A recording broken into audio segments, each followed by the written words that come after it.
మనతో వైఎస్ఆర్ కాంగ్రెస్ పార్టీ అధికార ప్రతినిధి కారుమూరి వెంకటరెడ్డి గారు ఉన్నారు. వెంకటరెడ్డి గారు, నిన్న చంద్రబాబు నాయుడు గారు చేసిన కొన్ని వ్యాఖ్యలు చూసే ఉంటారు. పవన్ కళ్యాణ్ గారి ప్రసంగం కూడా చూసే ఉంటారు. చేయాలని చాలా ఉంది ప్రజలకు, కానీ నా దగ్గర గల్లా పెట్టలేదు అని, గల్లా పెట్టెలో ఖాళీగా ఉందని చంద్రబాబు నాయుడు గారు అంటున్నారు. అసలు ఒకవేళ చంద్రబాబు నాయుడు ఈ పథకాలన్నీ అమలు చేయలేరు అని మీరు అనుకుంటున్నారా? ఒకవేళ అమలు చేసే ఉద్దేశమే ఆయనకి లేదనుకుంటున్నారా? ఒకవేళ అమలు చేస్తే అప్పుడు మీ పార్టీ మీద ఎలాంటి ప్రభావం ఉంటుంది? ప్రజలు ఈ ఒక్కటే చూస్తూ ఉన్నారా? దీనిపైన మీ ఒపీనియన్ ఏంటి? ముందుగా రామ్నాథ్ అన్న, మీకు ఏపీ ప్రైడ్ ప్రేక్షకులందరికీ నమస్కారాలు. ఇక్కడ మీకు గమనించాల్సిన అంశం ఏంటంటే, చంద్రబాబు నాయుడు గారు 99లో అధికారంలోకి వచ్చేటప్పుడు మేనిఫెస్టో ఇచ్చాడు. 99 నుంచి 2004 మధ్య దాన్ని అమలు చేయాల. తర్వాత 2014లో అధికారంలో రావడం కోసం 650 హామీలు ఇచ్చాడు. ఏ ఒక్క హామీని నెరవేర్చలా. సో తర్వాత మళ్ళీ ఇప్పుడు అధికారంలో రావడం కోసం సూపర్ 6 తో పాటు ఇంకొక 143 హామీలు ఇచ్చాడు. అంటే దాదాపు ఒక 150 హామీలు అనుకోండి. ఏ ఒక్క హామీని ఈరోజు నెరవేర్చే పరిస్థితి లేదు. మీరు చూస్తా ఉన్నారు. అదేమంటే ఏమంటాడు, నా దగ్గర గల్లాపెట్లో డబ్బులు లేవంటున్నాడు. మరి మీరు అధికారంలోకి రాకముందు జగన్మోహన్ రెడ్డి గారు విత్ లెక్కలు, ఫిగర్స్ తో సహా మొత్తం ప్రజెంటేషన్ ఇచ్చి, ఇదిగోండి మనం అమలు చేస్తున్న పథకాలకి ఎంత అవుతా ఉన్నాయి. సో చంద్రబాబు నాయుడు గారు చెప్తున్నటువంటి పథకాలు అనేది అసలు ఆచరణ సాధ్యం కావు, మిమ్మల్ని మోసం చేయడానికి చెప్తున్నాడు. సో మన రాష్ట్ర ఖజానా ఎంత అని చెప్పి ఆయన విత్ లెక్కలతో చెప్పినప్పుడు మీరేమన్నారు, నేను సంపద సృష్టిస్తాను, తెలుగుదేశం పార్టీ అంటేనే సంపద సృష్టించే పార్టీ, సంపద సృష్టించి మరీ నేను ఇస్తానని మీరు చెప్పారు. కానీ ఒక్క పథకం కూడా ఈ 9 నెలల్లో మీరు ఇచ్చినటువంటి పరిస్థితి లేదు. కానీ ఖజానాకి సంబంధించిన దాంట్లో ఇప్పుడు మీరు అధికారంలోకి వచ్చే సమయానికి దాదాపుగా 9,000 కోట్ల రూపాయలు ఖజానాలో డబ్బులు ఉన్నాయి. కానీ జగన్మోహన్ రెడ్డి గారు ఆ రోజు అధికారంలోకి వచ్చే సమయానికి ఖజానాలో ఉంది కేవలం 100 కోట్లు. మీ ఈనాడు దినపత్రికే రాసింది, తెల్లారితే శాలరీలు ఇవ్వాలి, జగన్మోహన్ రెడ్డి గారు ఎట్లా శాలరీలు ఇస్తాడు, అప్పులు కూడా బొట్టు ఈ ప్రభుత్వానికి అని రాశారు. మాజీ ఆర్థిక శాఖ మంత్రి యనమల రామకృష్ణుడు అయితే ఆయన క్లియర్ గా చెప్పాడు, మేము చేయాల్సిన దానికంటే అప్పులు ఎక్కువ చేశాం, సో జగన్మోహన్ రెడ్డి గారి ప్రభుత్వానికి అప్పులు పట్టమని. దానికి మీకు జగన్మోహన్ రెడ్డి గారి ప్రభుత్వంలో అప్పులు కొంత కోత విధించారు సార్. ఎందుకంటే చంద్రబాబు నాయుడు గారు ఆల్రెడీ అడిషనల్ చేసేళ్ళాడు కాబట్టి. సో కానీ జగన్మోహన్ రెడ్డి గారు చిత్తశుద్ధితో చేయాలనేటటువంటి తపంతో ప్రజలకి మనం చెప్పిన దానికంటే మిన్నగా చేయాలనేటటువంటి ఉద్దేశంతో చెప్పినవి కాకుండా చెప్పనటువంటి కొన్ని పథకాలను కూడా తీసుకొని వచ్చి 2 ఏళ్లు కోవిడ్ లాంటి ఆర్థికంగా ఏదైతే ఇబ్బందులు ఉన్నా కూడా, అంటే దేశం ప్రపంచం అంతా కోవిడ్ వల్ల ఇబ్బందులు పడ్డా జగన్మోహన్ రెడ్డి గారు చేశారు. కానీ చంద్రబాబు నాయుడు గారు ఇప్పటికే 1,30,000 కోట్లు అప్పు చేశారు. మరి ఆ డబ్బులు ఏమైనాయి? గల్లాపెట్లో డబ్బులు లేవంటున్నావు, 1,30,000 కోట్లు అప్పులు ఎక్కడికి వెళ్ళినాయి? Point number 1. రెండోది, మీరు వచ్చినాక సంపద సృష్టి అలా పోయి అప్పుల సృష్టి పెరిగింది, ప్లస్ సంపద అనేది రావటం తగ్గింది, రాబడి అనేది. మరి మీ 45 ఏళ్ల అనుభవం, మరి సంపద అనేది నిజంగా పెంచాలి కదా. రెండు, మీరు అంటున్నారు, మీరేమంటారు, ఈ పథకాలు చేయగలుగుతాడా లేదంటే ఆయనే చెబుతున్నాడు చేయలేనని. ఏది సంపద సృష్టించినా చేస్తానంటున్నాడు. ఎప్పుడు సంపద సృష్టించాలి, ఎప్పుడు ఇస్తారు? ఇప్పుడు 5 సంవత్సరాలు మనకు టైం సార్. 5 సంవత్సరాల్లో దాదాపు సంవత్సరం అయిపోతుంది, ఇంకా 2 నెలలు పోతే సంవత్సరం అయిపోద్ది. అంటే ఇంకా 4 ఏళ్ళు, మళ్ళీ చివరి ఏడాది ఎన్నికల ఏడాది. అంటే ఇంక ఎప్పుడు చేయాలి చంద్రబాబు నాయుడు గారు? చేసేటటువంటి ఉద్దేశం లేదు కాబట్టి రోజుకొక అంశంతో ప్రజలందరినీ మభ్యపెట్టడానికి వేస్తున్నటువంటి ఆటలు తప్ప వేరేది కాదు. ఆయన ఖచ్చితంగా చేయాలన్న ఉద్దేశం లేదు. చేయాలన్న ఉద్దేశం ఉంటే ఇప్పుడు 1,30,000 కోట్లు అప్పు తెచ్చారు సార్. ఆ అప్పుకు సంబంధించిన దాంట్లో 12,000 కోట్ల రూపాయలు ఈ సంవత్సరం ఇచ్చుంటే, ఏదైతే మన అమ్మఒడికి సంబంధించి, అంటే తల్లికి వందనం, ఏడాదికి 12,000 కోట్లు సార్. మేము ఉన్నప్పుడు 6,400 కోట్లు, వీళ్ళు ఎంతమంది ఉంటే అంతమందికి ఇస్తా అన్నారు కాబట్టి దాదాపుగా 85 లక్షల మంది పిల్లలకి ఇవ్వాలి. అంటే 12,000 నుంచి 13,000 కోట్లు.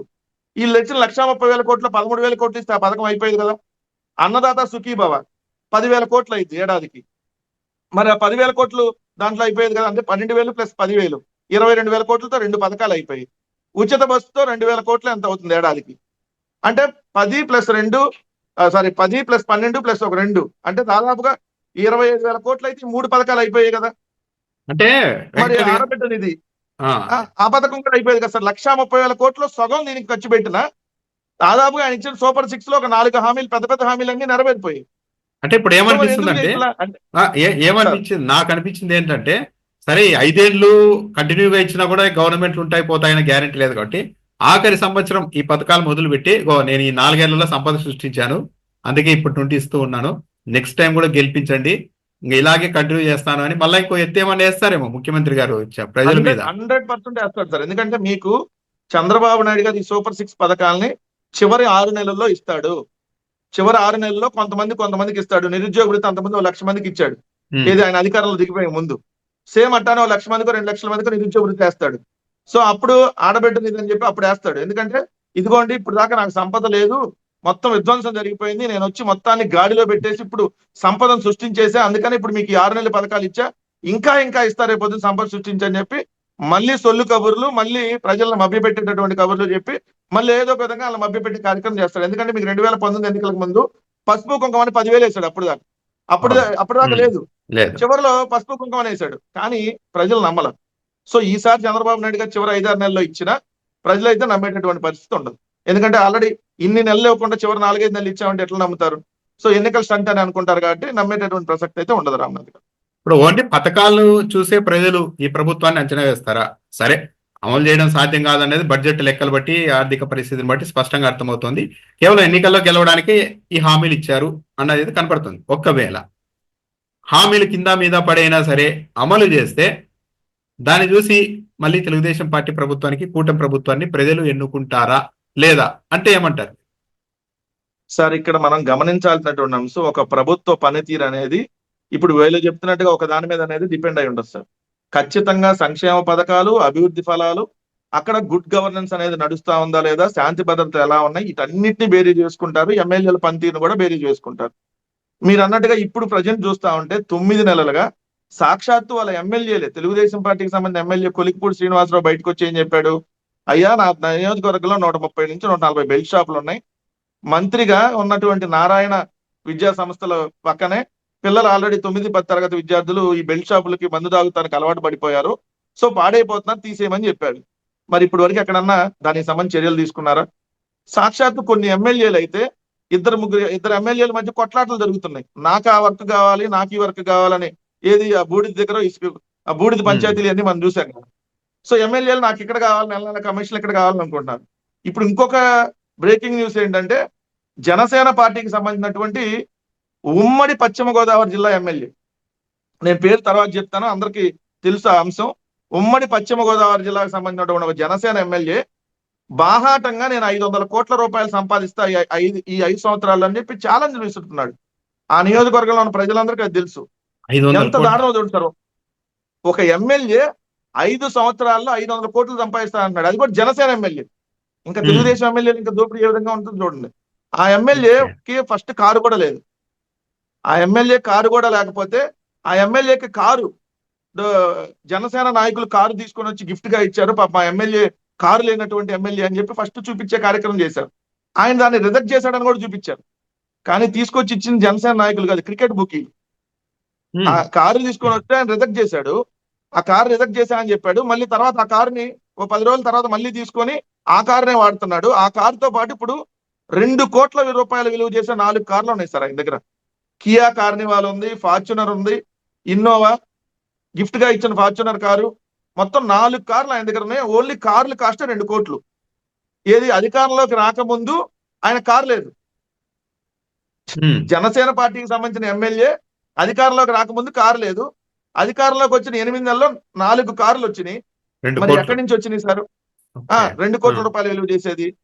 అతను అదే నియోజకవర్గంలో ఒక అసైన్డ్ భూముల్ని ఆక్రమించి దాన్ని 2 ఎకరాల స్థలంలో 4 కోట్ల రూపాయల విలువైనటువంటి ఓ పెద్ద బిల్డింగ్ కడుతున్నాడు విత్ స్విమ్మింగ్ పూల్. ఏది 8 నెలల్లోనే ఆల్రెడీ దాదాపుగా సగం పైన కంప్లీట్ అవ్వచ్చింది. 2 ఆయన పక్కనుండే వాళ్ళందరూ క్రికెట్ బుక్కీలు ఈ మధ్య అరెస్ట్ అయ్యారు బాగా. సో క్రికెట్ బుక్కీల నుంచి కొన్ని కోట్లాది రూపాయలు ఈయన పెద్ద క్రికెట్ బుక్ అయ్యాడు. ఒక ఎమ్మెల్యే పెద్ద క్రికెట్ బుక్కీ, చుట్టుపక్కలంతా చిన్న చిన్న క్రికెట్ బుక్కీలు పెట్టుకొని నడుపుతా ఉన్నాడు. దాని ఇంకొకటి, ఆయన మెయిన్ గా ఒక్క బ్రాందీ షాప్ కి 5 లక్షల రూపాయలు వసూలు చేశాడు ఈ మధ్య కాలంలో. ఒక్కొక్క బ్రాందీ షాప్ కి 5 లక్షలు. పేకాట క్లబ్ కోసం తెలుగుదేశం పార్టీ జిల్లా అధ్యక్షుడు డబ్బులు ఇచ్చాడు. ఎందుకు? ఈయన ఒక్కటి సపోర్ట్ సరిపోదు కాబట్టి ఆ తెలుగుదేశం పార్టీ జిల్లా అధ్యక్షుడు డబ్బులు ఇచ్చి పేకాట క్లబ్ కి, ఎందుకంటే మళ్ళీ తెలుగుదేశం వాళ్ళు గొడవ చేస్తారు కదా ఇతను పేకాట క్లబ్ రన్ చేస్తుంటే, మళ్ళీ వాళ్ళకు కూడా వాటా కావాలి కాబట్టి విత్ వాళ్ళ చేత పర్మిషన్ తెప్పించడం కోసం ఇచ్చాడు. సో గంజాయి, మన ఈ మధ్య గంజాయి దొరికితే ఆ గంజాయి పెద్ద ఎత్తున దొరికింది సార్. ఎక్కడ మన నిడదవోలు దగ్గర, ఏదైతే పశ్చిమ గోదావరి జిల్లా, ఉమ్మడి పశ్చిమ గోదావరి జిల్లా అక్కడ నిడదవోలు దగ్గర మన గంజాయి దొరికితే ఈయన ఆ గంజాయికి సంబంధించి ఏదైతే ఆ పట్టుకున్నటువంటి వాళ్ళని మేనేజ్ చేసి అతను ఇమీడియట్ గా విడిపించుకోగలిగాడు.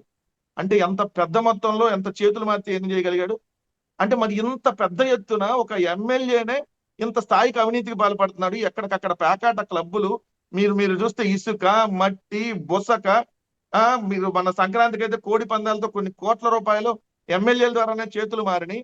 ఇంత అరాచకం ఓ పక్క జరుగుతా ఉంటే, ఇంత దోపిడీ ఓ పక్క జరుగుతా ఉంది.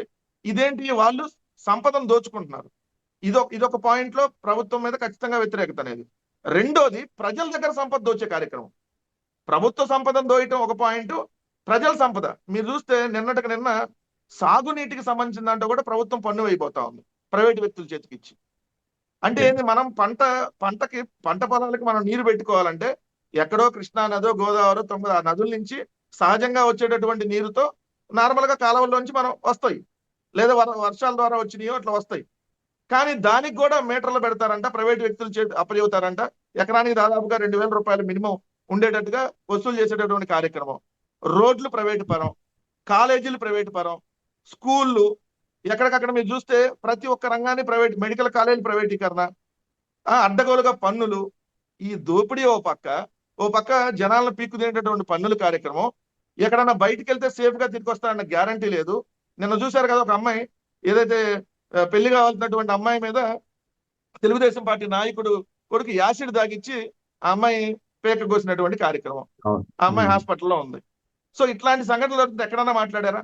సాక్షాత్తు జనసేన పార్టీ నాయకుడు ఇంకో అధికార ప్రతినిధి అయితే మీరు చూశారు, నేను 40 రోజుల్లో బెయిల్ మీద బయట వస్తాను, నీ అంత చూస్తా అని చెప్పి ఆ అమ్మాయిని బెదిరించి ఆ అమ్మాయి మీద ఉల్టా కేసు పెట్టాడు. ఆయన పవన్ కళ్యాణ్ బెదిరిస్తున్నారు అని చెప్తూ, పవన్ కళ్యాణ్ బ్లాక్ మెయిల్ చేస్తున్నారని ఆమె చెప్తోంది. పెన్ డ్రైవ్ ఏదో ఉందని. అంటే చూడు, ఇప్పుడు అది ఆ ఎల్లో మీడియాలో ఉండే వాళ్ళకే తెలియాలి సార్. ఎందుకంటే వాళ్ళు ఎప్పుడు పెన్ డ్రైవ్ ఉందని దాదాపుగా 2018-19 సంవత్సరంలోనే మాట్లాడారు. డిబేట్ పెట్టారు. Pen drive BJP, Pawan Kalyan pen drive BJP వాళ్ళ చేతిలో ఉందంట అని. మరి ఎన్ని పెన్ డ్రైవ్లు ఉన్నాయి? ఒకటి కిరణ్ రాయల దగ్గర ఉంది, ఇంకోటి బీజేపీ దగ్గర ఉంది, ఇంకోటి లోకేష్ దగ్గర ఉందంటే ఎన్ని పెన్ డ్రైవ్లు ఉన్నాయో, అసలు ఆ పెన్ డ్రైవ్ లో ఏముందో, మరి ఈ పెన్ డ్రైవ్ లో ఉన్న ప్యాకేజీలకు సంబంధించిన లెక్క ఉందా, లేదా ఇంకేమన్నా ఉన్నాయో వాళ్ళు చెప్తే తప్ప మనకి ఆరోపణ చేయట్లా. సో ఇంత జరుగుతా ఉంటే మరి ఇవన్నీ ప్రభుత్వానికి సంబంధించినటువంటి ఏదైతే వ్యతిరేక కార్యక్రమాలే కదా, ప్రభుత్వం అవినీతి కార్యక్రమాలే కదా, ప్రభుత్వంలో ఉన్న ఎమ్మెల్యేలు కింద స్థాయి నాయకులు చేస్తున్నటువంటిదే కదా. ఓ పక్క నేరాలు ఘోరాలు, ఓ పక్క ప్రజల నుంచి డబ్బులు దోచుకోవటం, ఓ పక్క ప్రభుత్వ ఆస్తులు దోచుకోవటం, ఇంత జరుగుతున్న ఓ పక్క ఎక్కడ పథకాలు అమలు చేయట్లే, ఓ పక్క అడ్డగోలుగా ప్రజల మీద పన్నులు, ఇన్ని రకాలుగా ఉన్నప్పుడు ఖచ్చితంగా ఏ ప్రభుత్వం కూడా వచ్చిన 8 నెలల్లో వ్యతిరేకత కూడగట్టుకొస్తారు. కానీ అంత ఘోరమైన వ్యతిరేకత ఈ ప్రభుత్వం కూడగట్టుకున్నది స్పష్టం, క్లియర్. జనసేన పార్టీ ఎమ్మెల్యేనే 500 కోట్లు సంపాదించే స్థాయికి పోయి 8 నెలల్లో 4 కోట్లతో ఇల్లు, 2 కోట్ల కార్లు కొన్నారు అంటే ఇంకా తెలుగుదేశం పార్టీ వాళ్ళ పరిస్థితి ఎలా ఉండాలో. ఇంకా అంటే అక్కడ తెలుగుదేశం పార్టీ వాళ్ళు అందరూ కలిసి చేయగలిగితేనే ఈ స్థాయిలో జరుగుతూ ఉంటుంది. అయితే మరి ఇప్పుడు పేకాట కాదు, రామ్నాథ్ గారు, పేకాట క్లబ్ కి సంబంధించి తెలుగుదేశం పార్టీ అధ్యక్షుడు డబ్బులు ఇచ్చాడు పర్మిషన్ కోసం. తెలుగుదేశం జిల్లా అధ్యక్షుడు డబ్బులు ఇచ్చాడు, 10 లక్షలు ఆల్రెడీ డబ్బులు ఇచ్చాడు, రేపు పర్మిషన్ వచ్చినాక మళ్ళీ ఇస్తాడు. ఆ పేకాట అంటే రాష్ట్ర వ్యాప్తంగా కూడా తెలుగుదేశం పార్టీ అధికారంలోకి వచ్చిన తర్వాత పేకాట క్లబ్ల గురించి అయితే విపరీతంగా చర్చ జరుగుతుంది. మొన్న ఎందుకు ఆయన సీఎం రమేషే లెటర్ రాశారు, జమ్మలమడుగులో ఆదినారాయణ రెడ్డి మనుషులంతా ఇదే పని చేస్తూ ఉన్నారని. ఎక్కడ చూసినా ఎంత ఇప్పుడు సాక్షాత్తు వాళ్ళ కూటమిలో ఉన్నటువంటి ఒక ఎంపీ ఒక ఎమ్మెల్యే చేస్తున్నాడని చెప్పి రాశాడు అని అంటే ఇంకా ఎంత బరిదెగి చేస్తాననేది. మళ్ళీ ఇద్దరు బీజేపీకి సంబంధించి, కానీ పార్టీ నాయకత్వం మాట్లాడడం లేదు, పార్టీ నాయకత్వం స్పందించడం కదా. మరి అన్ని హోంమంత్రి గారు కనపడవు. పేకాట క్లబ్బులు జరుగుతున్నాయని లెటర్ రాస్తే మరి అక్కడ ఇప్పుడు ఇప్పటికి ఎస్పీ ఏం చర్యలు తీసుకున్నారు, కలెక్టర్ చర్యలు తీసుకోవచ్చు, వాళ్ళిద్దరికి రైట్స్ ఉంటాయి అక్కడ, వాళ్ళే చేయాల్సినటువంటిది. ఎక్కడ స్పందించినటువంటి దాఖలాలు లేవు. రెండోది అడ్డగోలుగా సార్, ఇప్పుడు అడ్డగోలుగా మీరు తిరుపతి లాంటి నగరంలో, ఎంత పవిత్రంగా ఉండాల్సినటువంటి నగరంలో ఏ విధమైనటువంటి దాడుల సంస్కృతి తీసుకొచ్చారో మీరు చూశారు. ఏదో ఒక పుణ్యక్షేత్రాల దగ్గర దాడులు, మిగిలిన చోట్లేమో ఎక్కడ పడితే అక్కడ దోపిడీలు, అత్యాచారాలు, హత్యలకి అసలు పొంత లెక్క లేకుండా పోయిందంటే ఆ విధంగా ఇంత జరుగుతుంటే ఎక్కడ ఈ ప్రభుత్వం స్పందించట్లా. టాపిక్ డైవర్షన్ కోసం ఏదో ఒక అంశం తీసుకొని వస్తారు, వాళ్ళని అరెస్ట్ చేయటం, వీళ్ళని అరెస్ట్ చేయటం, లేదంటే వాళ్ళ మీద బురదేసే కార్యక్రమం, వీళ్ళ మీద బురదేసే కార్యక్రమం. సో ఖచ్చితంగా జనసేన పార్టీకి ఒక ఎమ్మెల్యేని 500 కోట్ల రూపాయలు సంపాదిస్తా అని బహిరంగంగా చెప్తున్నారంటే ఇంకా మిగిలిన వాళ్ళు ఎంత సంపాదిస్తా ఉన్నారు, ఎంత సంపాదించుంటారు ఈ పాటికి? సో 2 కోట్ల రూపాయల కార్లే ఈ పాటికి ఆల్రెడీ 4 కోట్ల రూపాయలు పెట్టి ఇల్లు కడతా ఉన్నాడు. ఆల్రెడీ క్రికెట్ బుక్కీలు ఇంత బరితెగించి ఇంత చేస్తా ఉంటే సో ఖచ్చితంగా ప్రజలకైతే అక్కడ జరుగుతున్న వాస్తవాలు తెలుసు లోకల్లో. సో అంటే దీని మీద ఖచ్చితంగా ప్రజలు రియాక్ట్ అవుతారు. రియాక్ట్ అయినప్పుడు ఈ ప్రభుత్వానికి పతనం స్టార్ట్ అయింది. ఇప్పుడు చంద్రబాబు నాయుడు గారు ఇంకా ఏరే నాయకులు టీడీపీ మంత్రులు స్పందించలేదంటే సరే వాళ్ళు సుదీర్ఘంగా రాజకీయాల్లో ఉన్నారు, వాళ్ళు ఎలా అప్రోచ్ అవుతుంటారు, చంద్రబాబు నాయుడు గారు ఇలాంటి విషయాల్లో ఎలా స్పందిస్తారు అన్నది ఒక ప్రజలకు ఒక క్లారిటీ ఉంది. కానీ స్వచ్ఛమైన రాజకీయాలు చేస్తా, నీతిగా రాజకీయాలు చేస్తానని వచ్చిన పవన్ కళ్యాణ్ గారు తన పార్టీ నాయకుల మీద అత్యంత జుగుప్సాకరమైన ఆరోపణలు. ఆయన ఏంది, కిరణ్ రాయల్ అయిన ఆయన ఏకంగా శ్రీవారికి సంబంధించిన పట్టు వస్త్రాలు కూడా చెన్నై నళిని సిల్క్స్ లో కొనుగోలు చేసి వచ్చి పసుపు కుంకుమ చదివి అమ్మేస్తున్నాడంట ఆయన. ఆమె చెప్తోంది, లక్ష్మీ అని ఆమె.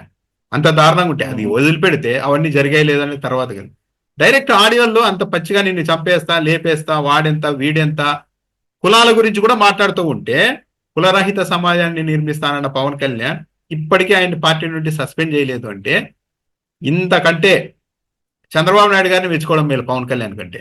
ఆయన స్ట్రైట్ గా ఉంటారు, నేను ఇంతే అని.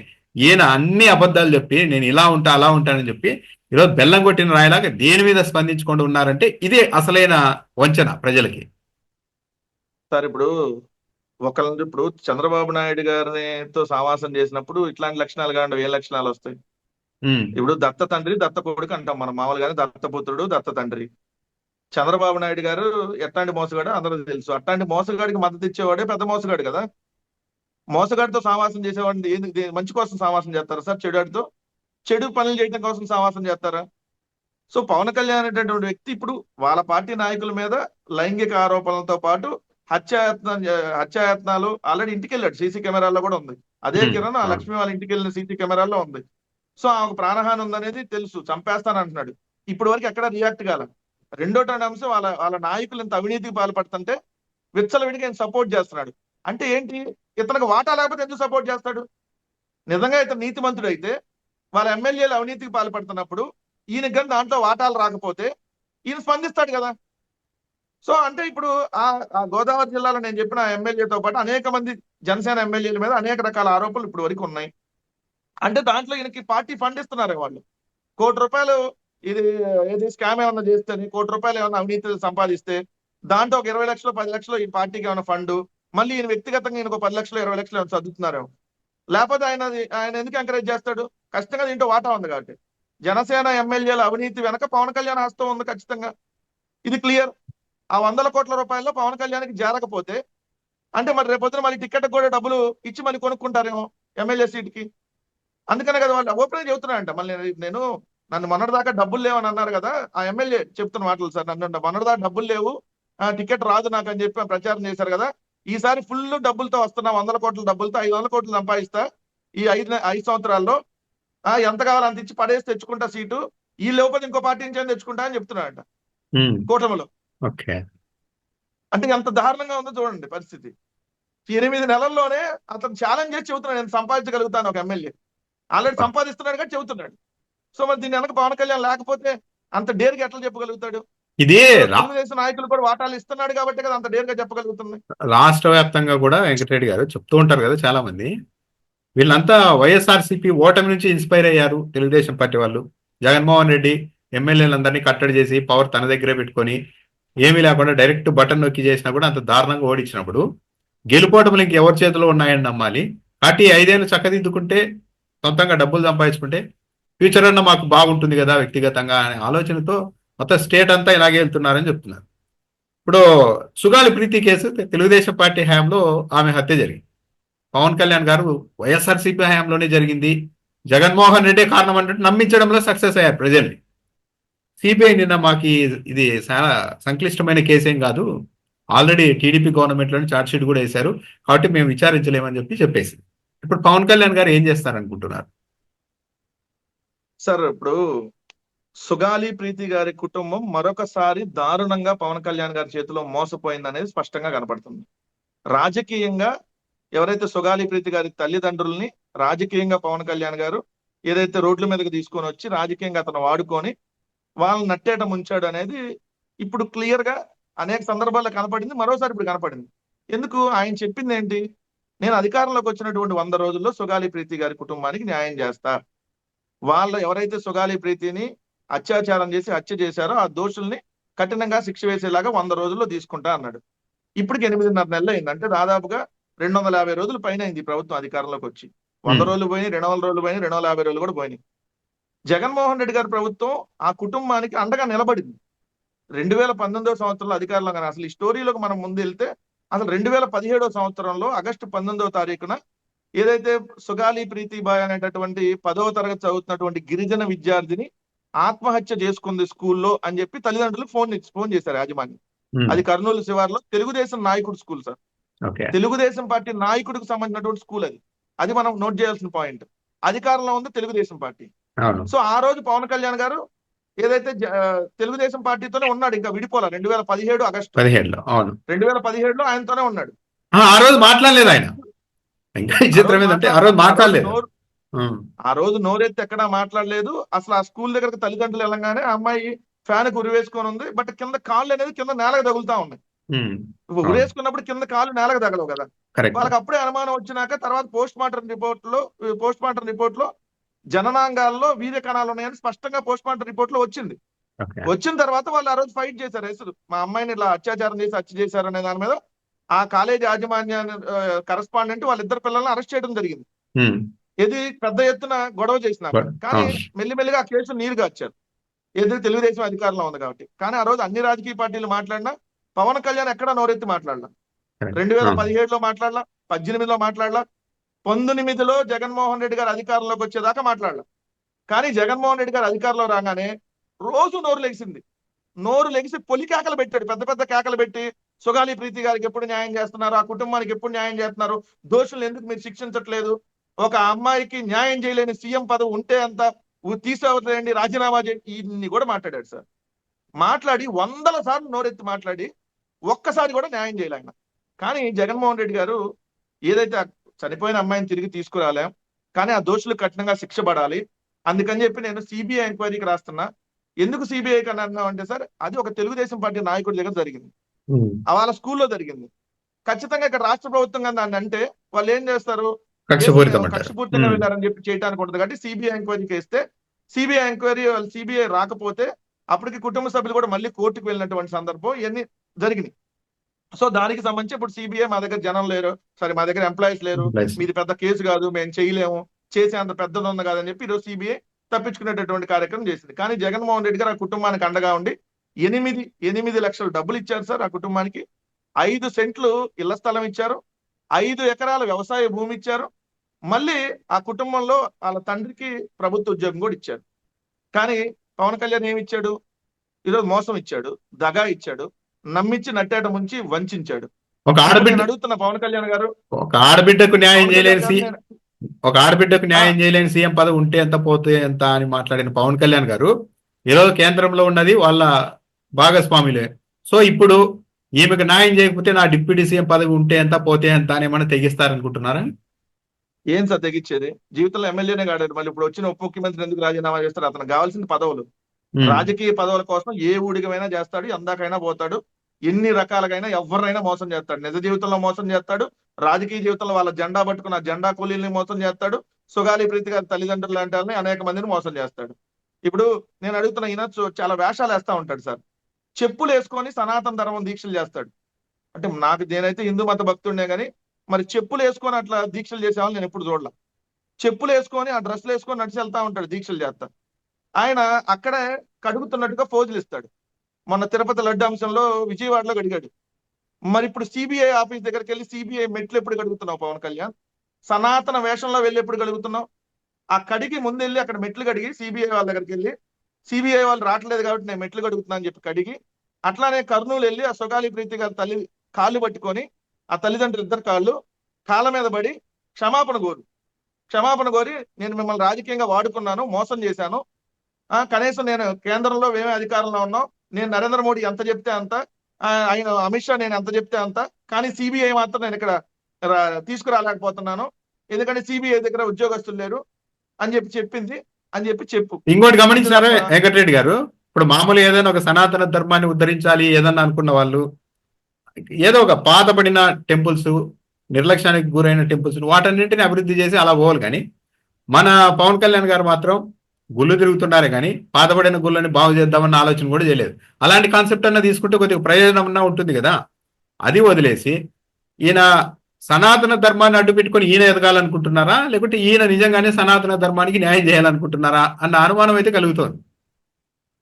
సార్ పవన్ కళ్యాణ్ ఏ వేషం వేసినా, అది కమ్యూనిస్టులు వేషం వేసినా, లేదు మళ్ళీ ఇప్పుడు నరేంద్ర మోడీ గారితో ఉన్నట్టుగా ఉండి ఏదైతే సనాతన ధర్మం వేషం వేసినా ఖచ్చితంగా రాజకీయ ప్రయోజనాల కోసం వేసే వేషమే. లేదంటే మీరు అన్నట్టుగా చెగువేరా నుంచి ఆర్ఎస్ఎస్ దాకా ఎట్ట వెళ్తాడు సార్?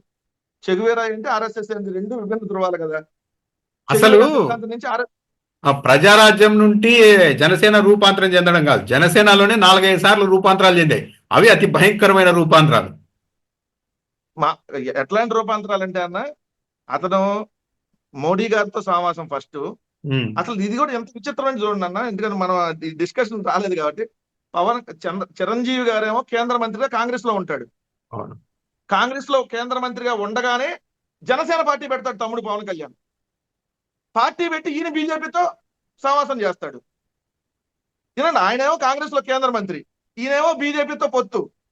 ఏది 2014లో. అవును.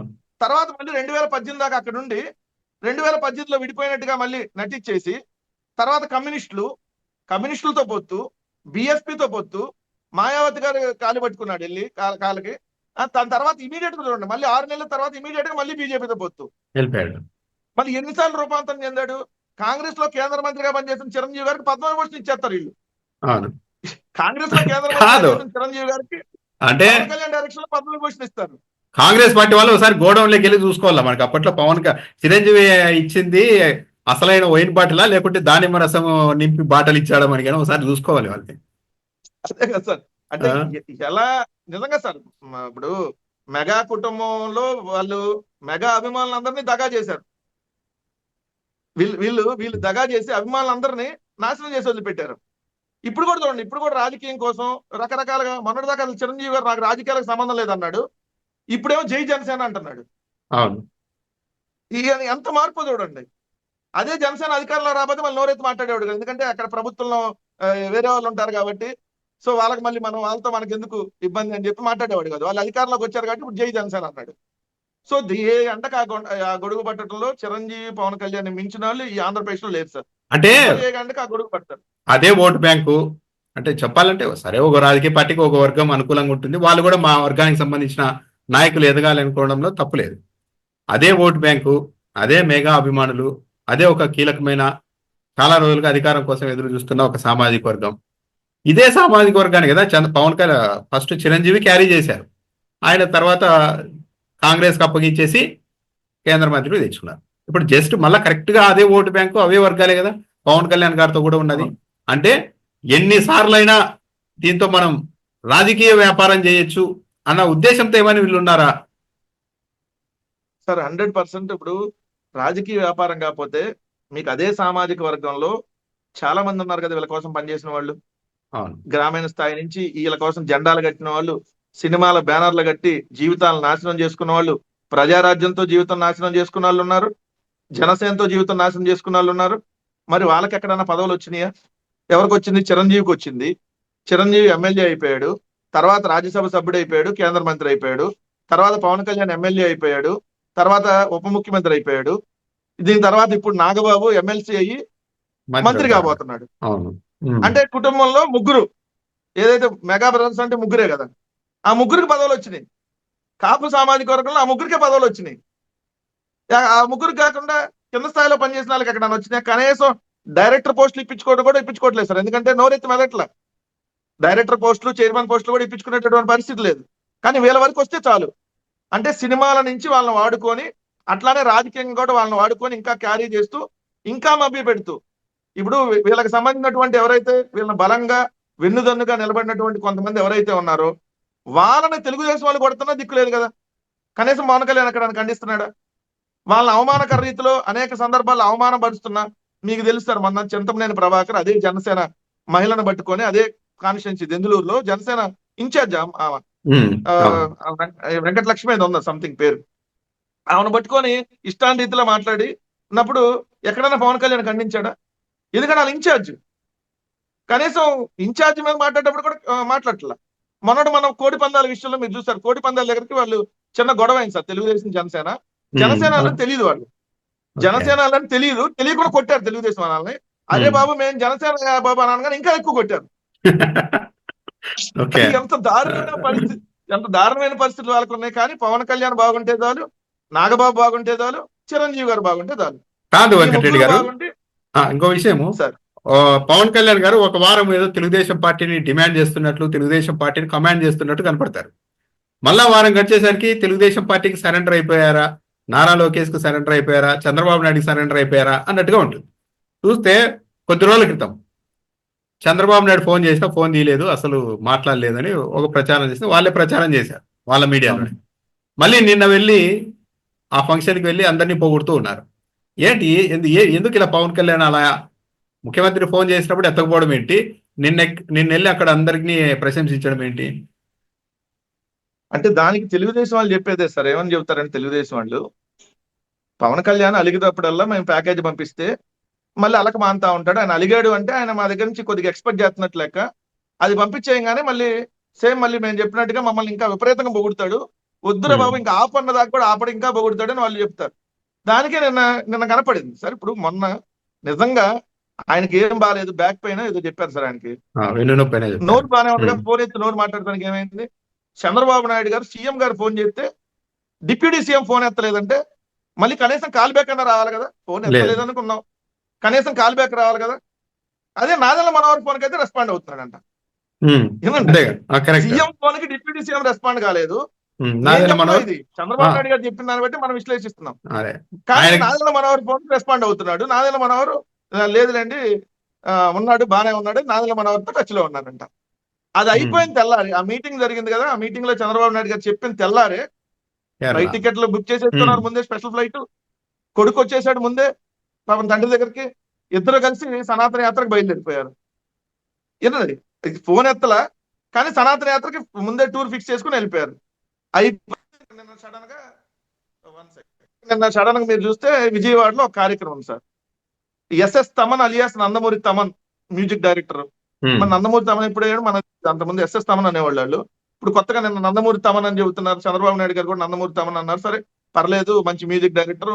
ఆయన ఆధ్వర్యంలో కార్యక్రమం పెట్టారు. ఏది ఎన్టీఆర్ ట్రస్ట్ కి చందాలు వసూలు చేసే కార్యక్రమం. చందాలు అన్నది సార్, ఎందుకంటే చందాలు అంటే తక్కువ వస్తాయి. ఏమన్నాను మనం, కొన్ని వందల కోట్ల రూపాయలు ఫండ్స్ వసూలు చేసే కార్యక్రమం అంటే బాగుంటుంది. ఎన్టీఆర్ ట్రస్ట్ దగ్గర డబ్బులు లేవంట, చంద్రబాబు నాయుడు గారి దగ్గర డబ్బులు లేవు, సో భువనేశ్వర్ గారి దగ్గర డబ్బులు లేవు. ఎందుకంటే మన హెరిటేజ్ షేర్లు చాలా నష్టాలు వచ్చినాయి రాగానే, అంతే కదా సార్. అందుకని ఎన్టీఆర్ ట్రస్ట్ కి కొన్ని వందల కోట్ల రూపాయలు ఫండ్స్ వసూలు చేసే కార్యక్రమానికి నిన్న తెరలేపారు విజయవాడ కేంద్రంగా. పాపం దాంట్లో మొట్టమొదటి సందా ఇచ్చింది 50 లక్షలు పవన్ కళ్యాణ్ గారే. నిన్న అదే డాస్ మీద అనౌన్స్ చేశాడు. కానీ పాపం మన బానిస బతుకు అంటారు ఎక్కువ పవన్ కళ్యాణ్ ని. మనకి అంతకంటే పెద్ద పదాలు ఉన్నా కూడా వాడచ్చు, బట్ మనకు రావట్లే ఆ పదాలు. సో నిన్న మాటకు ముందు మేడం, మాటకు తర్వాత సారు.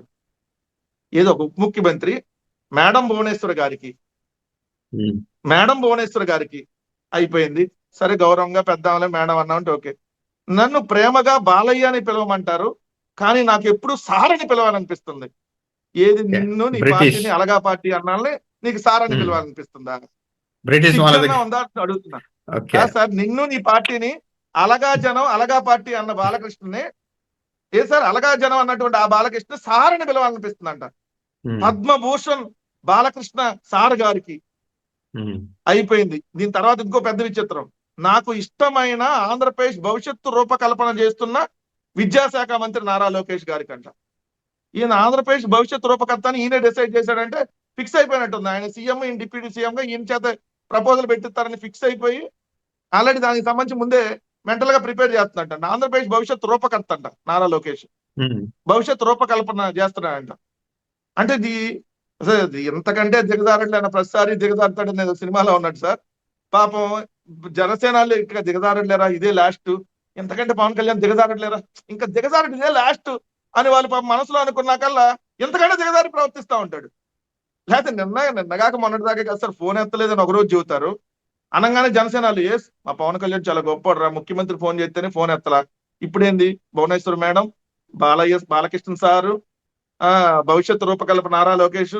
ఇంకో విషయం దేవాంశం ఒక్కనే పొగలేదు సార్, దేవాంశం ఒక్కనే సారంలా. ఇంకో విషయం వెంకటరెడ్డి గారు, అది కూడా అంటాడు.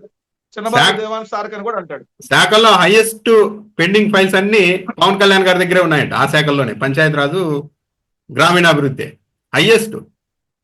అంటే ఇండైరెక్ట్ గా ర్యాంకు, ఇంకా మేము మంచి ర్యాంకే ఇచ్చాం నీకు 10వ ర్యాంకు, చూసుకుంటే 24వ ప్లేస్ లో ఉండాల్సింది అన్నట్టుగా మరుసటి రోజు రాసుకున్నారు పత్రికల్లో.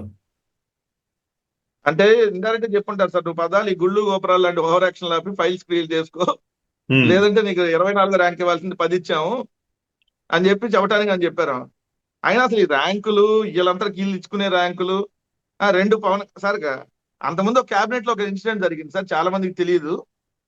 క్యాబినెట్ లో ఇప్పుడు పవన్ కళ్యాణ్ అధికారంలోకి వచ్చినటువంటి కొత్తలో క్యాబినెట్ సమావేశంలో చంద్రబాబు నాయుడు గారు చెప్పారు, ఈ క్యాబినెట్ లో ముగ్గురే బ్రహ్మాండంగా పనిచేస్తున్నారు. ఒకళ్ళు రామానాయుడు, 2 నాదెండ్ల మనోహరు, 3 నారా లోకేష్ అని చెప్పాయంట. ఫస్ట్ పేరు నారా లోకేష్ ఎత్తకుండా 1 రామానాయుడు, 2 నాదెండ్ల మనోహరు, 3 నారా లోకేష్. రామానాయుడు, నాదెండ్ల మనోహర్, నారా లోకేష్ ముగ్గురే పనిచేస్తున్నారు. మనం ఊరక సమీక్షలు చేయడం కదా, అప్పుడు పవన్ కళ్యాణ్ సమీక్షలు చేసినట్టుగా రోజు పెద్ద బిల్డప్లు ఇచ్చి కార్యక్రమం చేశాడు కదా. మనం ఎక్కువ సమీక్షలు చేస్తున్నట్టు ఇచ్చుకుంటే కాదు, పనితీరు ఎలా ఉంది, శాఖల పనితీరు ఎలా ఉంది అని చెప్పి చంద్రబాబు నాయుడు గారు చెప్పగానే పవన్ కళ్యాణ్ గారు ఏమంటాడు, నోరు తెరవలేడు కదా. అమ్మ మీరు ఇచ్చిన తప్పు అని నాదెండ్ల మనోహర్కి ఇచ్చారు కదా, ఇటు చెప్పలేడు. ఇప్పుడు కూడా చూడండి, నాదెండ్ల మనోహరు మన ముందు ప్లేస్ అంట ర్యాంకులు 2-4, ఈయన 2-4, ఈయన 10. అంటే అది అవమానించరు కదా ర్యాంకులు ఇచ్చింది. సార్ ఎన్ని అవమానాలు కాదు రామ్నాథ్ గారు, ఎన్ని అవమానాలు ఉన్నా ఇప్పుడు ఆయనకు లేని అవమానము జనసేనకి ఏముంటది?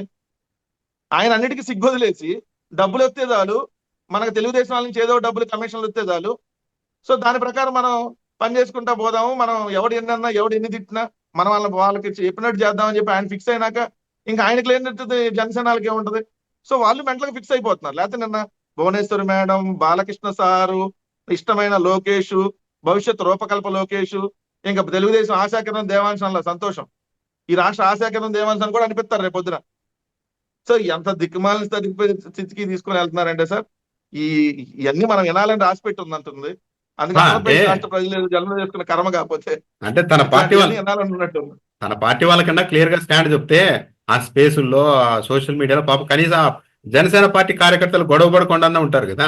నిజంగానే మా పవన్ కళ్యాణ్ ఏదో వీరోచితంగా పోరాటం చేయబోతున్నారని చెప్పి ఓ వారం అంతా తెలుగుదేశం పార్టీ వాళ్ళతో తిట్టించుకోవడం.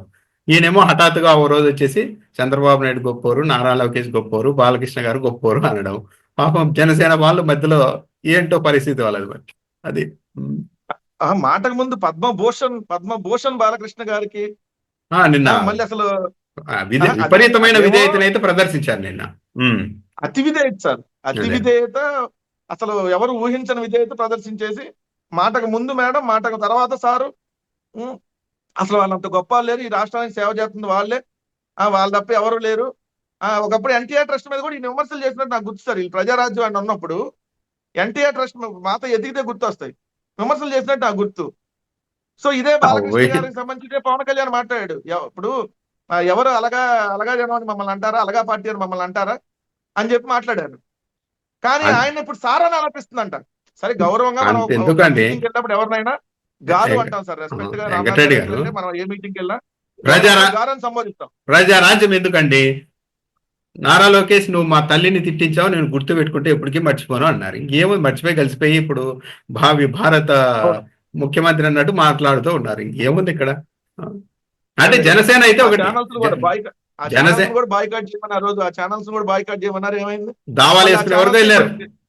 దావాలు వేసుకునే వరకు వెళ్ళారు. అంటే ఓవరాల్ గా చూస్తున్నది ఏంటంటే జనసేన పార్టీ అనేది కేవలం పవన్ కళ్యాణ్ ఆయన చుట్టూ ఉన్న ఒక నలుగురు కోసం, ఆ సమూహం మొత్తం తెలుగుదేశం పార్టీ కోసం పనిచేస్తుంది. కానీ జనసేనలో కార్యకర్తలు, నాయకులు వాళ్ళందరికీ ఏదో జరుగుతుంది, వాళ్ళు ఏదో రాజకీయంగా ఎదుగుతారనేది అయితే కనిపించడం లేదు.